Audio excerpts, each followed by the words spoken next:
Hi, I'm Amber O'Hearn, and I'm going to tell you about the Lipivore. You might have heard of the Carnivore Diet. The idea is that some people can experience drastic improvements in their health by not eating plants and instead getting all their nutrition from animal-sourced foods. This happened to me personally. In 2009, I went from eating a low-carb diet, which I'd been doing for 12 years, to what people are now calling a carnivore diet. I stopped consuming any plants, although I do drink coffee. Well, to make a long story short, I did lose some weight that I had gained while on a low-carb diet. But the most important thing is that my brain healed. I'd been suffering from a mood disorder, which was originally diagnosed as treatment-resistant depression and later re-diagnosed as bipolar disorder. When I stopped eating plants, I stopped having those symptoms and I stopped needing medication. But when people hear the word carnivore, what they often think of is a diet based on protein, because that's what other carnivores in nature do, and because that's how we tend to use meat in our society now in the high-carb world, is we use it as a protein. But when humans are eating a carnivore diet, what they're actually doing is eating a diet that's based on animal fat. There are many things about human bodies that really make us stand out compared to our closest relatives. We have supersized brains. We walk upright. We have a precision power grip. And we have a short digestive tract. Our digestive system is based on hydrochloric acid and is less fermentation based. These are all arguably intimately connected. And they're all connected to another major distinguishing feature of our physiology, our fatness. I'm going to present you with a hypothesis that humans are not only specialized for eating animal foods, but for eating fat specifically. And many of these human-defining features are a reflection of that. Of course, everybody grows up thinking that their way of life is what's normal and everything else is strange. Well, the thing is, all of modern medicine comes directly from people living in grain-based societies. So it's little wonder that our biases about human physiology center around high-carbohydrate diets. But in fact, grains are extremely new. If this circle represents all of our time as anatomically modern humans, then that sliver is about how long we've had grains. And if you look back further through our history as the genus Homo, then that sliver becomes even smaller. So what were we doing all that time before grains? A common mistake is to think about our history as being well modeled by our closest living relatives. That would be chimpanzees. But as you can see, the last time we had a common ancestor with chimpanzees was over 5 million years ago. A lot can happen in 5 million years. I'm going to call these two trajectories the Homo line and the Pan line, just for ease of speaking. But notice that the Homo genus starts after the Homo line, and the Homo line includes Australopithecus, which lived after the divergence of that common ancestor. People like to emphasize the similarities between these two lines, but it's our differences that are critically important to understand. And just as an analogy, think about the hippo. The hippo's closest living relative are cetaceans, the whales and the dolphins. Granted, they split a lot longer ago than we split from chimps, but the point is that closest doesn't always mean close. Their physiologies are completely different. In particular, hippos are herbivores and dolphins are not. What I'm going to describe now draws heavily from this anthropology paper from last year. In this paper, Dr. Thompson and her colleagues draw some critical distinctions between behaviors that we now see in the Pan line and what archaeologists find in the Homo line. What chimps do now is they supplement their diets, which are largely herbivorous, with small prey. They can do this because it's done by hand, so the hunting itself is done by hand, and then the eating of that carcass is done with their teeth, not with tools, and they happen to still have large canines for tearing flesh. They don't have a lot of carnivore competition because this is done in the forest, not out in a terrestrial open area. And what they get from all that is an excellent high-quality source of protein and micronutrients, which is really good for them because that is lacking somewhat in their diets otherwise. On the other hand, what we know that Homo did until quite recently was hunt very large prey. It sounds like it's just a matter of size, but there are important qualitative differences. So to take the animal down, they needed to have flaked stone tools. And to deal with these large carcasses of meat, they needed flaked stone tools to butcher them as well. They were out in the grasslands where there is a lot of competition from large carnivores, and that presents a danger. And then, of course, what they get out of it is not just some protein, which is really valuable, but something that turns out to be even more valuable, and that is large deposits of fat. It's not just that the animals are larger, and so they have a linear kind of expansion of fat tissue. They actually have more fat tissue, in general, mammals, more fat tissue proportionally out of all of their mass, the larger that they get. So this made a big difference. The human origin story has been focused for a long time on this entry of Homo with our great brains, coming into being having stone tools with which to hunt large game and get high-quality food in the form of meat. And that is quite true. But the story has a bit of a chicken-egg problem. Just because it doesn't explain how all of that got started. You can't get the meat and use it without having the tool. And this tool is actually pretty technologically complex. It requires simpler tools to make. But there's no reason to devise this complex tool if you aren't already going after large prey, but only small prey, because you didn't need those tools for small prey. So it becomes a complex inference to suggest that these two innovations came into being simultaneously when they're so interdependent. The implicit idea has always been that large prey hunting was just a sort of natural expansion from small prey hunting. But as we've already seen, these just aren't in the same league. It's not just a matter of size. It takes different behaviors. It takes different tools. It takes different physical adaptations, and then it gets you something different in the end. The insight from Thompson and her co-authors is that it's much more parsimonious to start with something that we almost certainly already had. So these pictures are later examples of the same thing. It's a technology that's really primitive, and all you really need is grip. Interestingly, this function of gripping and smashing is thought to be the most likely selective pressure for the particular shape and characteristics of strength that our hands have, and that the whole Homo line had. In fact, the structural differences between our hands and chimps' hands were already happening as far back as Australopithecus. Chimps today use percussive tools.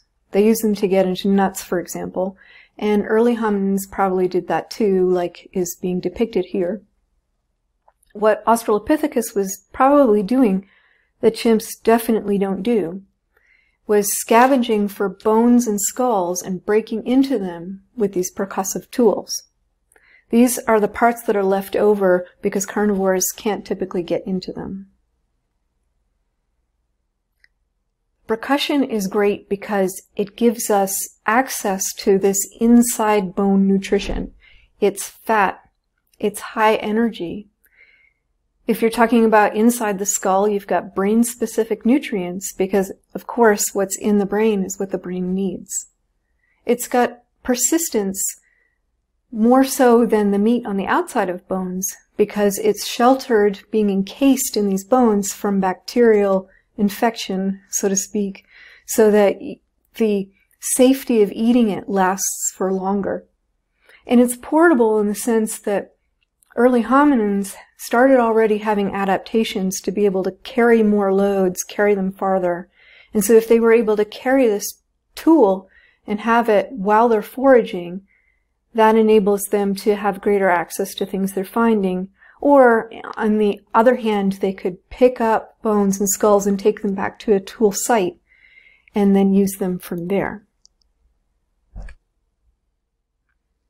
But the funny, fortuitous thing is that percussion tools give off flakes as an accidental byproduct of their use.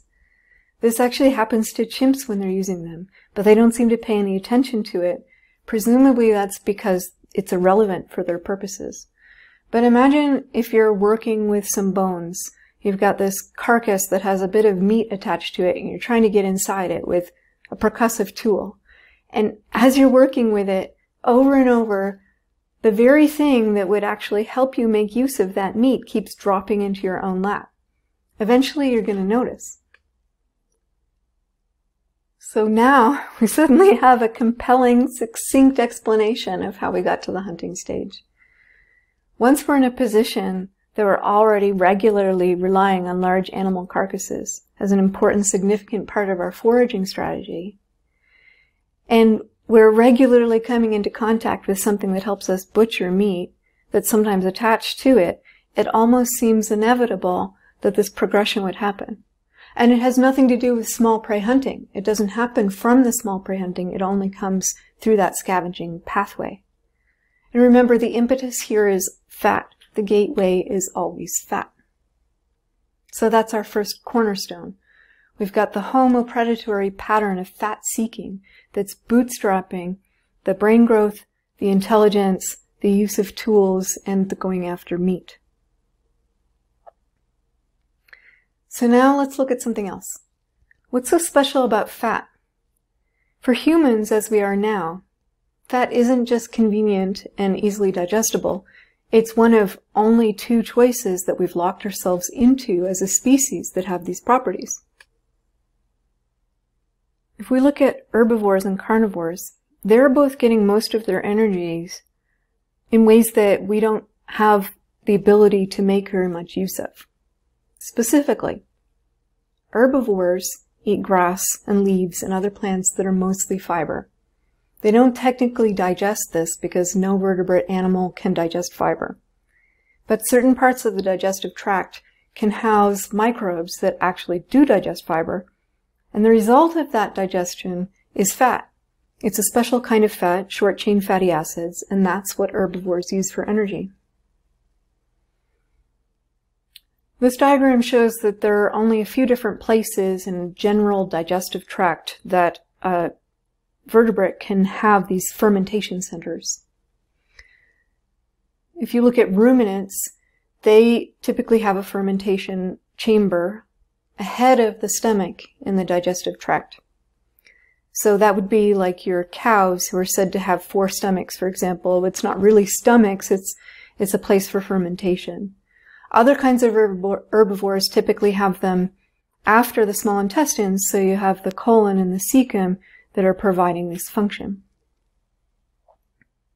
Our closest relatives do this. You can see that more than half of their digestive tracts are devoted to colon and cecum, and less than half to the stomach and small intestines. Whereas for us, it's less than a fifth, actually, that is our colon, and the cecum is so small you can barely see it on this chart. The importance of this is that you can't go back from that point. To have made that physiological change is a commitment on a species level to getting most of our energy from something that is not fiber. So we're not doing it the herbivorous way. What about the carnivore way? We've been called top carnivores by people who are studying bone isotope analysis. What that's about is that there are chemical traces that build up in bones every time one creature eats another. And so the higher up the food chain you are, the higher those concentrations are. Analyses like these show that Homo ate very high levels of meat, and probably we ate other carnivores as well. This puts us unambiguously at the top of the food chain. The levels we see in Homo are so high that some researchers have a hard time reconciling that with their other views about our diet. So for example, this researcher who was working on the problem called it an unreasonably huge amount of meat. And if you're not sure what she means by this, we can see that her advisor said something much more explicit, which is, this doesn't make sense from the point of view of human nutrition, because if you're a hypercarnivore, you starve from an imbalanced diet. Well, obviously I disagree with that statement, having eaten an unreasonably huge amount of meat for over a decade. But that's a different presentation. But they are right in a sense, because if we're thinking of meat as just protein, humans actually do have a problem with high protein intake. We have historical records of what happens to people when they have access only to protein. It's called rabbit starvation because a rabbit is a perfect example of a small prey, and small prey have too much protein relative to fat on their bodies. So Stefansson, for example, the Arctic explorer, described it. He said, rabbit eaters, if they have no fat from another source, beaver, moose, fish, will develop diarrhea in about a week with headache, lassitude, a vague discomfort. If there are enough rabbits, the people eat till their stomachs are distended, but no matter how much they eat, they feel unsatisfied. Well, that's a reflection of the fact that as humans, we derive satiety on a carb-free diet from fat, and protein by itself is just not going to cut it. There are lots of descriptions like this, not just from explorers, but you can also look at literature about modern hunter-gatherer groups who are actually known to throw away game that they've hunted if they find that it's too lean. This is in contrast to other carnivores that have much higher protein tolerances. Take cats, for example. They can actually get up to 70% of their energy from protein. That's because they use protein as a source of glucose to feed their brains. And they're optimized to do it like this. Even if they don't get enough protein, or even if they happen to have the availability of fat or ketones even, they don't stop making enough glucose to provide their brains with fat because that's what they're evolutionarily adapted to. This is very different from humans who really can't make use of that much energy coming from protein. It causes them problems even if they get more than half of that amount. The title of the thesis that I'm taking this from is very suggestive. It shows that what likely drove the mass extinctions of the fat megafauna, the wild animals that were large enough to have the right proportions for us of fat, those animals were driven to extinction by us very likely, and because of that, the wild animals that we're left with now are only the ones that were too lean to bother with hunting so aggressively. Okay, so we've got limits to the amount of energy we can get from protein. We've got limits to the amount of energy we can get from fiber. The only alternatives are carbs and fat. We have an abundance of carbs now, of course, but remember, this is relatively recent. Some people have made arguments for underground storage organs, that is, tubers, making up this difference during that large evolutionary past. But it's really not realistic. First of all, we didn't have widespread use of fire for cooking until a couple 100,000 years ago, which is far too late for most of the brain expansion important contribution to evolution that this matters for. And without cooking, we couldn't release what little glucose these typically have. But more importantly, tubers generally have high levels of toxic compounds that prevent us from relying on them without extensive processing. The consequences of relying on tubers for energy can be really severe even today. And unfortunately, the effects are actually even worse whenever you're in a situation where you're suffering from malnutrition, from not getting enough high-quality protein and micronutrients. So the idea that we could have relied on those extensively is really not very realistic.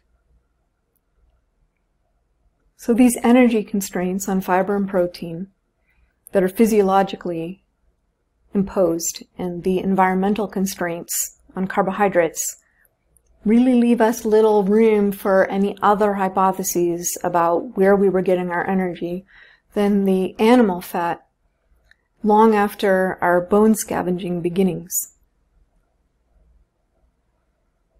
There's one more piece of evidence that's staring us in the face, and that's how fat we are. And I don't mean that in a mean way. I'm not just talking about obesity. I'm talking about how fat lean people are. So think of the leanest human that you can imagine. It's probably a male bodybuilder. Compared to other primates, even that person has at least 2 to 3 times as much fat as a primate of otherwise comparable adulthood and strength would have. And that's nothing compared to a baby, right? Human babies are notoriously fat, and it's normal and healthy. Other primates don't have this. The fat that they have is not like an obese human. It's almost exclusively subcutaneous. It's distributed differently, and it has a different fatty acid profile. The use of this is essentially correlated to brain energy use. So this paper was exploring different hypotheses for why babies are so fat. And I'm showing on the left a chart where there are some different mammals and how fat they are when they're born. Notice that we even outdo baby seals for how fat our babies are. There aren't chimps on that graph, but chimps also come in like the baboon at about 3% fat. Now, if you look at the chart on the right, it's the percentage of oxygen uptake that's going to the brain. So I've highlighted a human at birth and a human adult and a chimp adult. The point is that all that fat has got to be there for a reason, and the most plausible reason that researchers have come up with is that it's supporting the energy requirements of this very large brain that we have. Of course, humans have a lot of brain. This is a chart showing the Encephalization quotient for primates, which is a measure of how big an animal's brain is relative to their bodies. Humans are up at the top right, far above the other great apes, far above the pan line. But you can see the Homo line was progressing above the pan line even before they died out. It's actually about 2.5 times as large as chimpanzees, the humans, and that echoes the fatness factor. But again, those are adults. If you look at babies and their encephalization quotient, as it were, their brains are even bigger compared to their bodies than adults. More than half of their energy goes to running their brains. So where are they getting all this energy? There are 3 things that go together in babies, in human babies. We have larger brains than our adults, we have more fat than the adults, and they are more ketogenic. This graph is from George Cahill, and so it's measuring how much blood ketones we develop after we stop eating. You can see that the newborn baby doesn't even start at 0. I hypothesize that the reason for that is that all of the people afterwards that are included in this study are already eating something that's anti-ketogenic. But regardless, babies do it better than adults, and adult humans actually do it better than other species. Ketosis is actually really important for infant brains. This table is from a paper summarizing some of the evidence we have about the role of ketones in infant brain development. So, for example, energy, like we talked about, before and after birth, ketones supply a lot of the energy needs of the neonate. We also know that there are medium-chain fatty acids in breast milk, and one of those in particular, octanoic acid, which is also called caprylic acid, you might recognize it from coconut oil, is one that we know that babies take up rapidly and metabolize. This last one, even though it's not last in the chart, I chose to show it last because it was surprising to me when I first learned it. Ketones are actually what the brain is made of.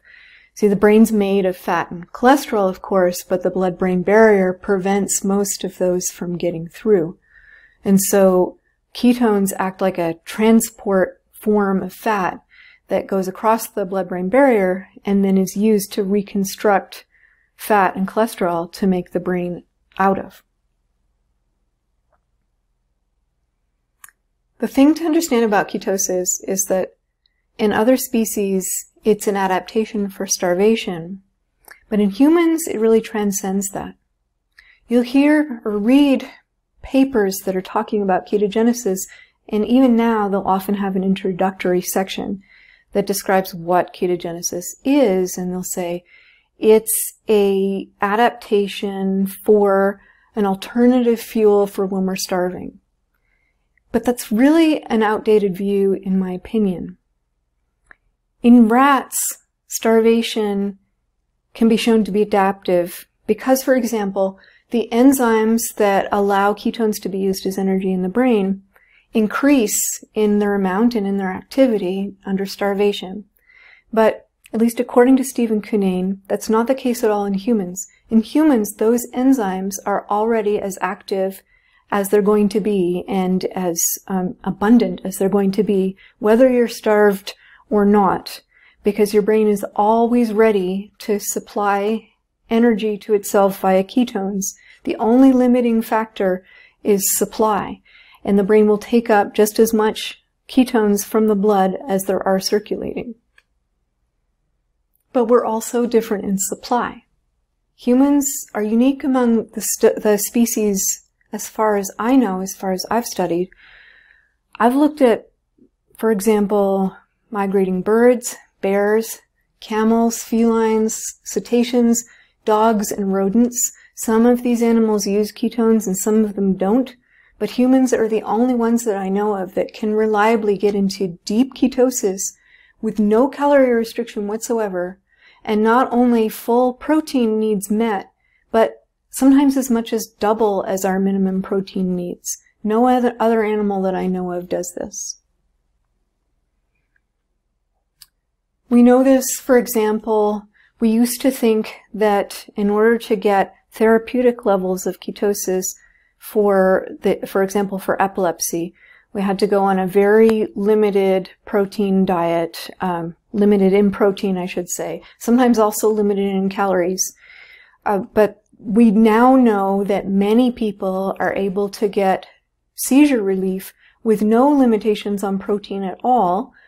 If we tell them to eat a low-carb diet that's high in fat, they will end up eating a lot more protein than if we restrict it, up to 30%, but that still doesn't limit the efficacy of the diet for seizure control for most people, and most people are still in mild ketosis.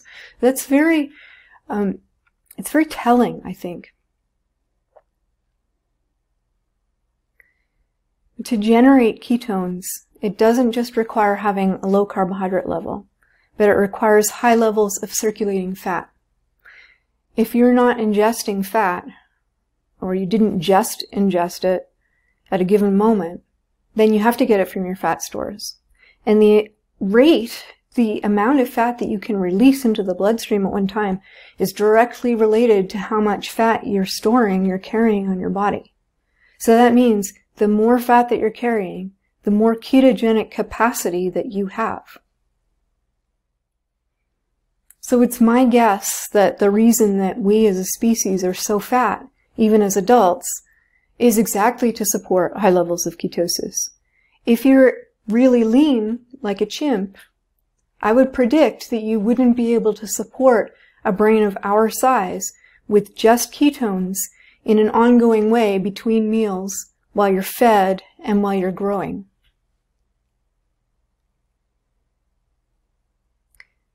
The secret behind the magnificent human brain starts with a simple tool that allowed us to diverge from our closest relatives, diverge in the way that we forage for food from animals.